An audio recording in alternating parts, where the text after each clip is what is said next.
தேனி மாவட்டம் பெரியகுளம் நகராட்சியில் கட்சியின் அடிப்படை உறுப்பினர் அட்டை கூட இல்லாத ஒருவருக்கு தேர்தலில் போட்டியிட வாய்ப்பு வழங்கப்பட்டதால் அதிருப்தி அடைந்த எடப்பாடி அணி நிர்வாகிகள் கூண்டோடு ராஜினாமா செய்துள்ளனர்.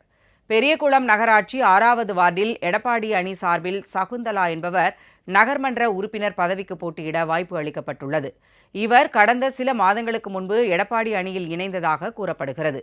இவர் கட்சியின் அடிப்படை உறுப்பினர் அட்டை கூட பெறாத நிலையில் தேர்தலில் போட்டியிட வாய்ப்பு அளிக்கப்பட்டுள்ளதால் ஆத்திரமடைந்த பெரியகுளம் நகராட்சி 6வது வார்டு செயலாளர், இணைச் செயலாளர், பிரதிநிதிகள், மேலவை பிரதிநிதி உள்ளிட்டோர் எடப்பாடி அணியிலிருந்து கூண்டோடு ராஜினாமா செய்துள்ளனர்.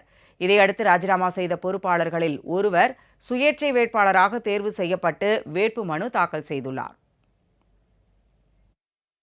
எங்களை கேட்காம அவங்க இஷ்டத்துக்கு 9 பேரையுமே கேட்காம கலந்துக்கிறாம அவங்க இஷ்டத்துக்கு புதுசா வந்த ஒரு உறுப்பினர்